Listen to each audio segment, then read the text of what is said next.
Yeah, because see, we're about to wrap up everything in this video series, and we thought, wow, this is a good opportunity to come out with an additional part, which we're going to call part 6, and it's going to be answers to questions. Which means it involves you. That's right. Let's go purely design-wise, just from the design and looks. I really like this one, this pudgy. Oops, I'm not supposed to touch. Ah. That one right there. You know, we've been collecting tools for the nearest 3 decades now. That long? Yeah, don't be saying that. He probably knows right to the day. He's a tool hoarder. Well, we're going to go over 4 or 5 things with you. One of the things we're going to end up ultimately asking you is what's your opinion on something in regards to tools as we get into the modern technology of tools. I think that's going to be kind of neat to ask, huh? Sure.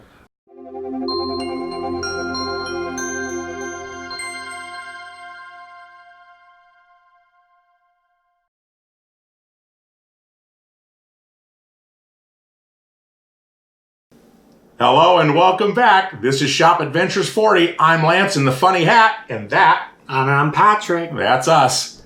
All right. Well, we only have 3 topics of updates this week. It's not such a big deal. No, it's not. No, a lot of fun did occur, though. Yeah, that's for sure. Well, you want to start with the first one, Patrick? Oh, sure. Yeah, we've got an update on the Spindle rebuild series because we're just about wrapped up on that. And boy, that was a lot of parts. It's just so much fun. And it has been a lot of fun. At first, it started out as a scary thought, and then it ended up being like a lot of excitement. Yeah. So we owe that to the viewers. A lot of excitement came from outside. Yeah. Well, that's the update we're going to share with them is we've added an additional part. If 10 parts weren't enough. Oh, gosh. But this is going to be exciting because this is going to involve you guys. Yeah. You know. And we'll share more later. But it's going to be, we're really looking forward to this last part to just wrap up the series. Well, you know those tools from Shop Adventures 39, the ones going to the museum that you finally donated? Yeah. Well, something occurred, huh? 5 of them got done all right. Everything was fine. Oh, and they look great.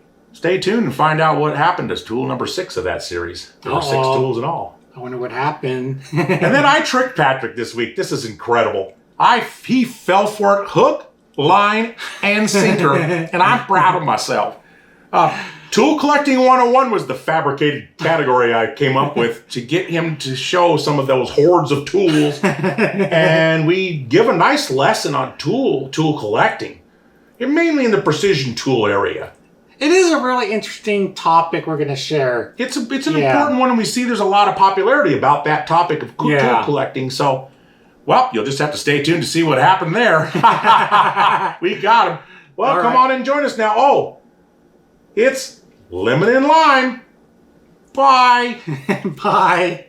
Hey, welcome back. This is just a quick little update for y'all from Patrick and I about our educational series on spindle rebuilding. I've even brought some special notepads with me so I don't make a mistake. You did. Well, that's amazing. Listen, this series is going really well. If you've been watching the high detail, high resolution, high quality work we're doing on the spindle rebuilding project that applies to every spindle built. Yeah. And it's fantastic. We're having the time of our lives doing it. Yeah, we are. But what has started to happen, we didn't know. We've gotten a boatload of emails. Emails and comments. And a shipload of comments. Yes. Yes, we have. Set sail our way. Well, that's fine. We love it. That's what we beg for, the interaction. You know, we're not the gurus of this or the experts on that. You know, it's not our way or the highway around here. We don't have every answer. That's why we do this, in part why we do these video series on education. It's our first educational video series. That's right, it is. And we're trying to do our best. So what we've gotten is all these common stuff. So right now the series was made up of 5 parts and 6 plus subparts. 6 plus subparts meaning that each one covers an individual spindle to its finite details of how to reassemble a particular type of spindle or just a different situation you run into. All of it's educational. Yeah. All of it applies to spindle rebuilding in general. That's right. Okay. Some great questions have come up, and we're going to add part 6. Yeah, because see, we're about to wrap up everything in this video series, and we thought, wow, this is a good opportunity to come out with an additional part, which we're going to call part 6, and it's going to be answers to questions. Which means it involves you. That's right. if you've been following along, or if you're an expert in spindle rebuilding or have a lot of knowledge in it and you've just flat done a lot of it, like we've done, right? You might say, hey, you know what? I've got one here. Hey, the plier would work better sometimes in your situation by just turning it upside down. I didn't know that. Let's give it a try. Right. We're going to get into all that in part 6. And then, hey, how many RPMs does that spindle run at? I don't know, but if you wait till part 6, you'll find out. Right. Or maybe you see a procedure we're doing and you think, why you do it that way? I've seen it done this way. Or maybe it's just a thought. Right. And if you share that question with us, we'll give you deeper answers in it. Yeah, definitely. About it in part 6. Yeah. And things like that. We've had people said, hey, you're having a problem holding that spindle. You can't hold it any other way with a plier or whatever. Why don't you just put it in a 5C collet? Right, which is a great question. A steel one, a brass one, a softer metal. But there are reasons for that, which we will get into. Yep, but because you asked it, we'll be here to answer it for other people. Yeah. Because this series is going to be around a long time. It will. That's all my updates for today. Yeah. I just wanted to get you. Do you have anything else you want to share? This has been a fun project, by the way. Don't kid yourself. Look, we didn't know what to do with this educational series thing. Yeah. It's actually a lot of fun. And it did get a lot more detailed than we ever Holy moly. I mean, honestly, we thought we were just going to whip this out really quick, turn the camera on, let's rebuild some spindles, and we're done. No, it really got detailed. But it's really important because we know a lot of people are going to follow these procedures. Yes. So we want to be sure we're very detailed and very accurate. That's true. So thanks. So continue to come along and enjoy the ride up. We'll see you at the very, very end in part 6. That's going to be a lot of fun. It will. For a viewer, whether you're following the rebuild series or not, part 6 is actually for everyone. Yes. It is. We're going to make it a lot of fun too. Yeah. Okay. Wow, I'm looking pretty official, like some kind of museum curator with these fancy disposable white gloves on. They're cloth. Yeah, huh? Yeah, they're very nice. Very nice. See that? Okay, we've been working in Shop Adventures 39, Patrick. We shared 6 tools. I took them, that was some time ago now, and I took them and I went and refurbished them and polished them and everything else and discovered that they were made either in 3 places. There are 6 tools from that, and he's going to put a picture up. Yeah, let's show them real quick. Yeah.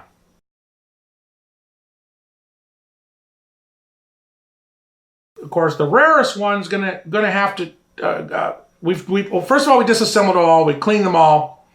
We polished them all, and I discovered that they were made in 3 places. In fact, here's a Switzerland made. This is Swiss made. Yeah. Those are pretty nice. Yeah, that is nice. They all came out really nice. Look at that. Yeah, they're really good. Really nice and little polished. Little calipers.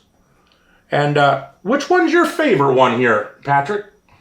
Okay. Not function-wise, let's go purely design-wise, just from the design and looks. I really like this one, this pudgy. Whoops, I'm not supposed to touch. Ah! That one right there. You know, unbelievable. Yeah, don't you agree? It just has that nice, rigid, pudgy it's design. Heavier. When I did it, this is French made. Oh, really? Yeah, that's what it says. So yeah, it's really nice. The workmanship on this tool. Pretty good. It's very nice. Yeah, you're going to share a nice picture of these, so we're in good shape. And then so French, Switzerland, and we actually have one of these 6 was made in America. Yeah, it was. It's a beautiful tool. Really nice caliper. Boy. Yeah, very nice. It is missing. It's missing that piece right there. That's like a little indicator. Oh, yeah, it is. I may have an extra one that I can donate to that. What a surprise! But what it is, it's an indicator you set close to the balance wheel, so you can spin the balance wheel, and you can use that indicator to see how out of true it is. You know, if it wobbles. But boy, did some beautiful watchmaker tools sure make some beautiful watch parts, huh? Oh yeah! What an incredible time to have lived in. Yeah. So we got the rarest one, the 6th one. We cleaned it, we disassembled, we cleaned it, but we did not refurbish it. We stopped. We're going to do something special, Patrick. Yeah. This is where you'll show a picture, huh? Oh yeah, let's show a picture of this disassembled because prior we showed a picture of it assembled when I gave it to you. That's right. Okay, so let's show it now.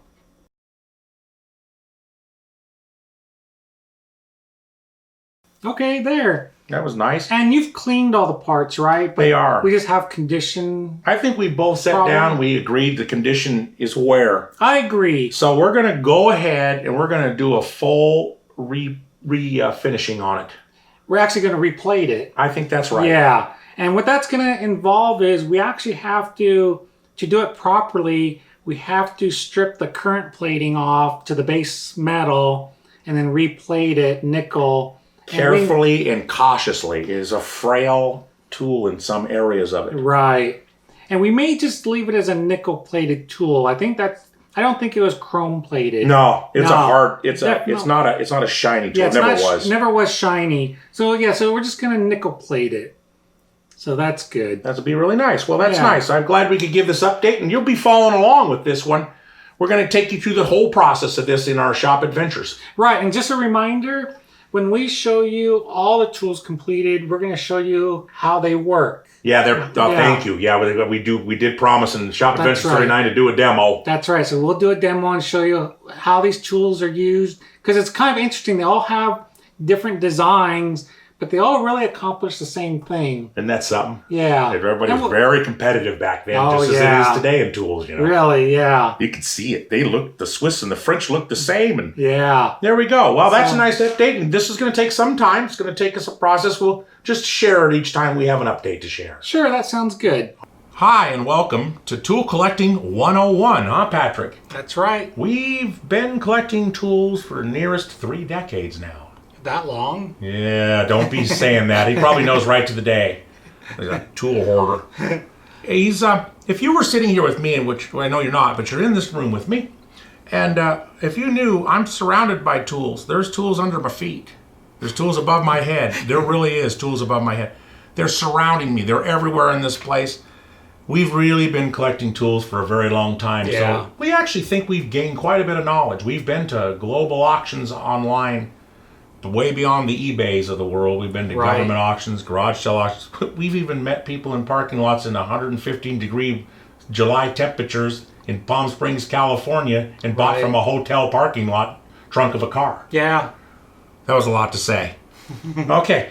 Well, we're going to go over 4 or 5 things with you. One of the things we're going to end up ultimately asking you is what's your opinion on something in regards to tools as we get into the modern technology of tools. I think that's going to be kind of neat to ask, huh? Sure. Okay. I want to share something that really gets to us a lot, and Patrick's got a great story here to share. These are 2 Craftsman 3/4 inch identical forged wrenches. And one has what we call been destroyed. They both work. They're both perfectly functional. Yeah, see, these are the same. Just the one on the left, obviously, you can see it's engraved. Yeah, right there. And then the one on the right's just perfect. Now the one on the right we paid for as a brand new set. The one on the left was somebody sold it to us, Patrick, I guess it was, many years ago. Oh, God, many years ago, probably 30 years ago. And you got a good deal on it. Or more than that, yeah. And it was a fraction of the price. Yeah, right. So that's what you get. This tool is not a collector's tool. It never will be. It never was meant to be. It's a user's tool. That's right. So that's up to you. I still prefer not to have the name engraved on it. Listen, Pat and I come from the time when that engraving started, actually, when it really started. Now, don't get me wrong, they were engraving tools in 1881. In this picture here, that tool, I didn't care, but typically if we're going to buy it, we're going to get the one that's engraved. This is a tool that's engraved. This is one of our watch museum tools, right, Patrick? Yeah, we just shared this This is the latest one we donated to the museum. That's right. And this is dated 1881. But look next to him in his finger there. He's showing you there's a letter S and T. Yeah, see right there?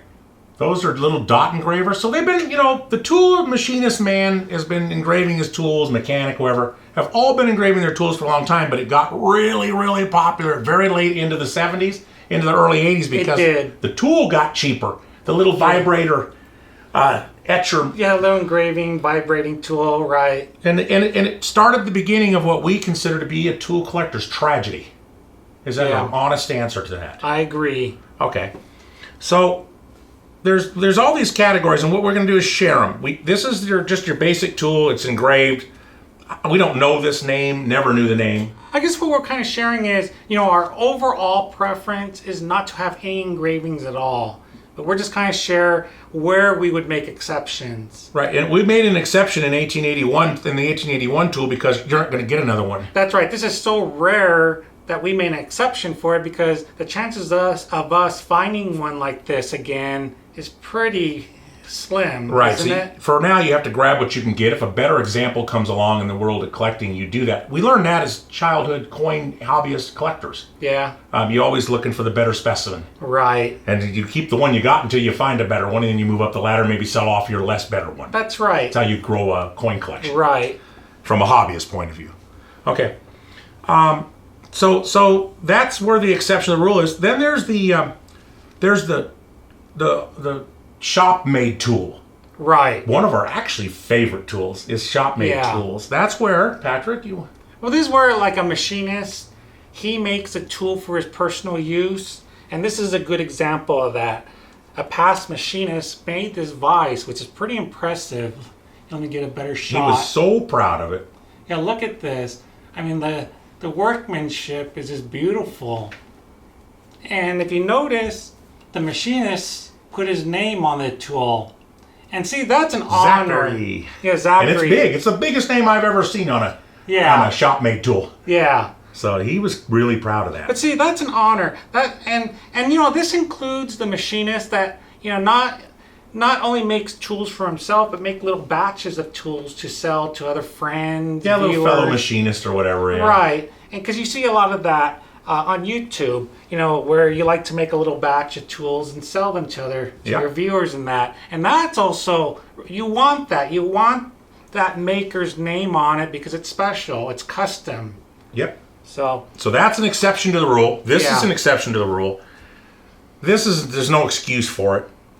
But we don't mind because it's it's not a collectible tool. It's something that we're going to use, and we do use on our cars or whatnot. And it's not something that we intend to sell it, you know, later, right? And there's only one other tool category. Well, there's two tool categories. One category is the import tools, just the no-name import tools that come with fancy names on them. That, you know, like for example, the tools come into companies like a Harbor Freight. You know, they're just bulk tools. They're never gonna. You might work in a shop. You might want to put your name on them. I understand. That's probably all right. They're not ever going to become collector tool status, probably. That's right. That's a good point. That's pretty good. But then again, in all defensive things, Harbor Freight does do one thing right, another company doesn't, do they? That's right. Harbor Freight, if you notice, they never put their name on any tool. Not ever. Okay, they may have other names, Chicago. other brands, Chicago and all that, but you will not find Harbor Freight on the tool. I mean, there may be one in the store somewhere, but I've never seen it. Yeah. Everything has a name on it, a cable or it has a different name on it. Everything's something, but it all sounds American. Pittsburgh. Because what we hate is we hate a company that only imports a tool and then slaps their name on everything. Right. You know? And there's a lot of tooling companies that do that. We can't stand it. Yeah, we don't like that. We'd rather the tool, if it's imported like that, and they're just a distributor, just leave it blank. Yeah, a lot of times they'll send us the tools. The picture of them online doesn't show the picture of their name on it. That's right. That's happened to us. Yeah, and they'll come in and their name's everywhere. It's on every side, every angle. You know what? They're going back. They're not showing up in our videos. Yeah, in that case, we'll return them because there's another maker that has that same tool. They don't make it anyway, so somebody will have it and they didn't bother to have their name put on it. That's when right. It came from China. How it should be. Yeah. Yeah. So that's that. This one was a unique example. I'm going to just slide it over here. Oh, yeah, please. This is a Brown and Sharp. I think I can close it back. Yeah.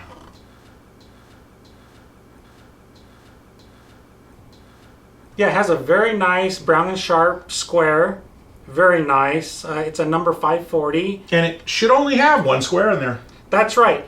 This square doesn't belong here. If you were to purchase this would actually be solid wood. But somebody actually very carefully... Not me, I can tell you, because it's wood. Yeah, it's wood. We couldn't do a good job like this. I would have chiseled a through hole. Right. But look at that. Somebody chiseled that perfectly. And this was what's impressive. they put a Starrett square. It's a number 20, and this isn't a cheap square. This is a master square. Yeah, it's a number 20 master from Starrett. Yeah, very expensive. So it was. We were told that when we bought this. Yeah. This was an online purchase. That's right. And we knew that, so we said, well, that's fine. We're paying for the Brown and Sharp. Right. Okay, they modified the box, but they modified it to put a really nice goodie in it. Yeah, small. Of course, it's a small square. You get it. Yeah. Okay. So that's a really good example where we made another exception. It is true. Yeah. Okay. Here's something coming in the future that I'm not sure about. It's the real reason for this whole setup here. Yeah. Is to set this up. We actually need the viewer help. Yeah. We need to know what you think, and we're not going to give you our answer. Not today, anyway, huh, Patrick? No. On the left is a Mar. These are Mar, both made in Germany, both Mar, both this year. We both bought both these. That's These are right. the latest. This is the latest Current. tools. Yeah, these are current models that you would receive today. In fact, the one on the right's the one we use in our Spindle rebuilding series. That's right. The one on the left is this is a mechanical version, short arm, and this is the digital version, long arm.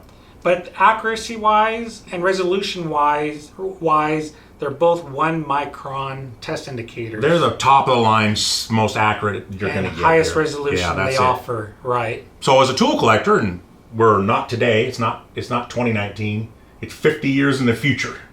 That's right. 50 years from today. You're on some kind of spaceship, and you see these two things come up for sale. Right? You see them for auction or whatever. Or used tools from some old man's shop in the middle of the desert. That's right. Which tool do you think would be more desirable? Would have more value 50 years from today? A mechanical version? Or the digital version? And assuming that you took the battery out of it and it was stored correctly. Let's just go with all That's that. right. Let's say it was stored properly. Perfect scenario. Nothing's wrong with either one of them. They have very light use, like from here or whatever. Yeah. Okay, there you go. Just a good question. Yeah. And in the next Shop Adventures show, we'll give you our opinion on what we feel is going to have more value and it's going to be more desirable. But in the meantime, we'd sure love to hear from you in the comments what you guys think. Yeah, and share some thoughts. Maybe you have a really cool shop-made tool that you've had for a long time and you want to share it and talk about it. We'd like to hear from you. Oh, and while we're on these test indicators, and actually this covers all measuring instruments, import or brand quality instruments. We do not like engravings. Oh no, here's the deal. Yeah, you're right. So let's say we're on one of those auction sites and we see the identical tool from, let's just say, Starrett? Starrett, sure. Starrett number, let's call it a 426 and a 426. They're both identical. Both brand new, okay? Yep. One has Peter Paul's name on it.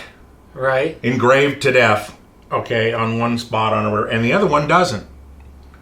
Our personal preference is I wouldn't give you 50% for the one engraved. No. I'd pay the full price for the one unengraved. Not full price, but I mean the full asking price probably up to it. And for me, it's 2 reasons actually why I wouldn't purchase the engraved version, even at 50% reduction. Yeah, we don't buy them, but I'm just saying. Yeah, and I guess you would agree with me too. Is for one, I just don't want to use a tool that has somebody else's name on it all the time. See, in measuring instruments, we're using all the time, and I don't want to see somebody's name daily or weekly. Well, that's the same reason we paint our machines and everything.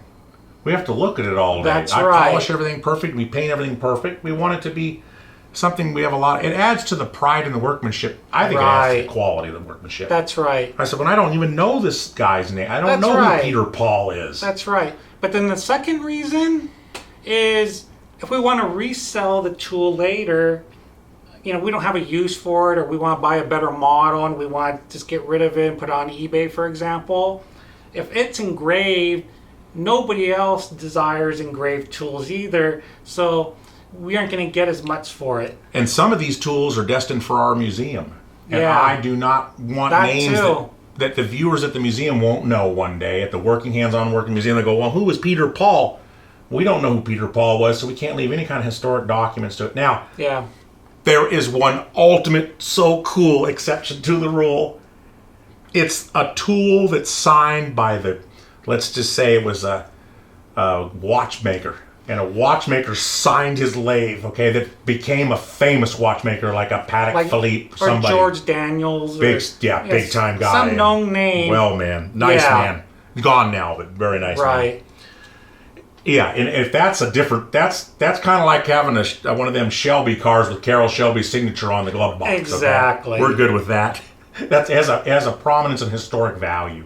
Right. And that's all we're saying, because we do have a few things like that in our tooled area here. You know, since I brought up eBay, let me share a little story. Oh, that's a good one. From personal experience. Okay, as you well were aware, on eBay, you know, you see the products, you know, the listings, and, you know, you see all the photos, and you'll notice, you know, if you're like in the market for a micrometer, you'll notice some sellers, boy, they'll have 10 photos showing every angle of the micrometer, for example. But then there'll be some where they'll show every angle except for the backside. And a lot of times they do that intentionally because they're trying to hide the engraving, because a seller, especially a seller that you know, specializes and use precision instruments, they know the value of engraved tools aren't as high as non-engraved tools, right? So they intentionally hide that fact. So you got to pay really good attention. And if you're unsure, you know, send a message to the seller and ask the seller, is there any type of engravings, markings, anything? Yeah, we have had to ship back a lot. Yeah, and I'll just tell you a recent situation. You know, I asked the seller, guy, what was it? It was a test indicator, I believe. And I asked the seller, because, you know, the photos, there's only 2 or 3 photos, and I couldn't really see all the different angles inside. So I asked the seller, can you assure me there's no engravings or markings on this tool? He responds back and says, there is no engravings or markings whatsoever. And I go, okay, great. Good. So I placed my bid and purchased it. What came, and it was so obvious, it was engraved with the person's full name.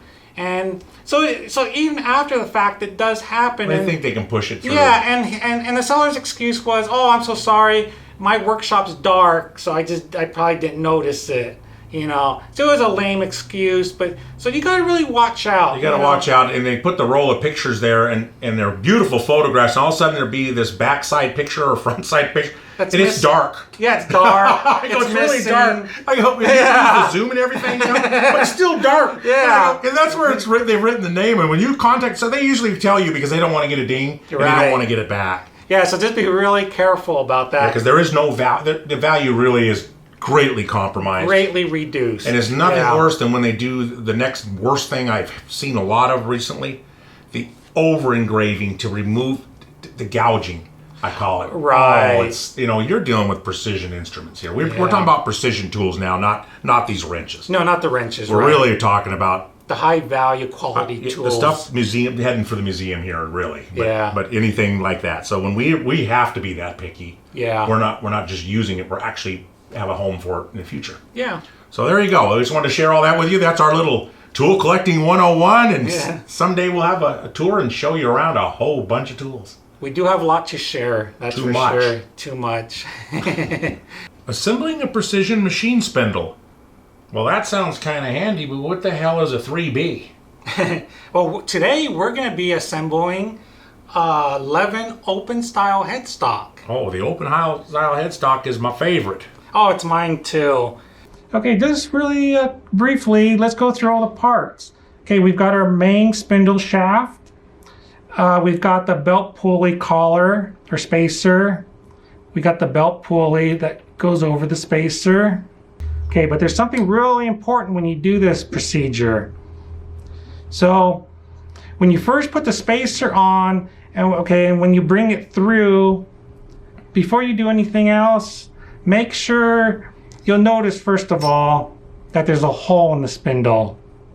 And that's very important because the set screw for the belt pulley, you'll notice... Yeah, that's not the collet key hole like we're familiar with other spindles here. That's right. It looks like a collet key hole. It's not. That's up in front there. Yeah, and you'll notice is this set screw, they machined it so it fits perfectly in this hole. I mean, it really goes right in that hole. Yeah, that's a mistake that I'm referring to. Yeah. Okay, so let's get started with this. So let me put this on its side. You want a little help? On here is, let me show you this. This is what Lance was talking about, since I could show you. Yeah, if you can see, I hope the camera picks it up. But this is a really old watchmaker's cover. It's to cover watch parts. Yeah, if you notice, it has a purple tint to it.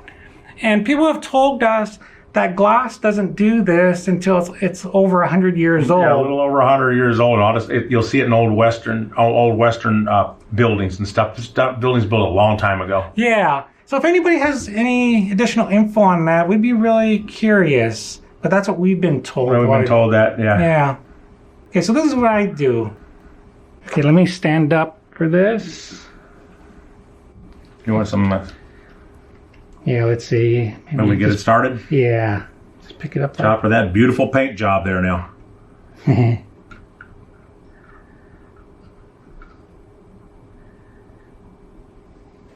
make sure I'm not covering the camera view, okay?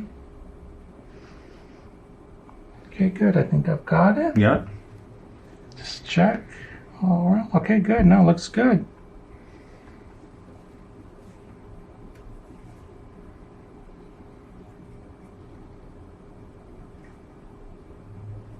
Keep going. It's a nice right there. I like it. Oh yeah, I like that. We try to equal both sides, right? Or pretty close. Yeah, see, if you notice, we're trying to match the distance. Remember, it's not critical. No. It's just visual. For now, if you notice, we're only paying attention to the witness marks on the inside bearing race, not on the outside. That's going to come in the next stage. That's right. Okay. By the way, I'm being really careful because I got a camera above me as well. Right above you. Yeah, right above me, so I don't want to hit it. Okay, so you're wondering why I'm taking a little baby taps. That's going good. Here, this is where you've got to pay attention is... Okay, these arrows on the bearings, you just want to make sure they're aligned with each other. Right here. Let me see if I can get closer view. Actually, let me make sure they're aligned. Okay, they're perfectly aligned. See how those two arrows are aligned? Okay, very important that those are aligned like that. Okay, and just a little. Okay, one drop. I just want kind of share it between the two bearings. Okay, Okay,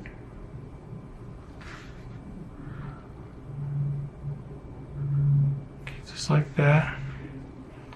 Okay, and then, okay, so all we have to focus on is just the alignment of these arrows. You know, we don't have to align them with our witness marks. That was, the witness mark is only for the inner bearing race markings. Okay. Okay, and then and we also don't have to align these marks with any place on the housing as well. The only important thing is that they have to be aligned with each other. Okay. Okay? Yeah, so this part's completed. The next part is part 4 for the break-in procedure. That's where I go to town. That's right. Okay, we're back. We have a confession to make, don't we, Lance? Yeah. You know, all that gloating about the Brown and Sharp and the custom little cut wood box and the extra little freebie that came with it, and we were all excited because it's a Starrett Master. Well, we forgot to tell you what the guy did to the back of it, so that's why we probably got it for free. Oh yeah, it's a really sad problem.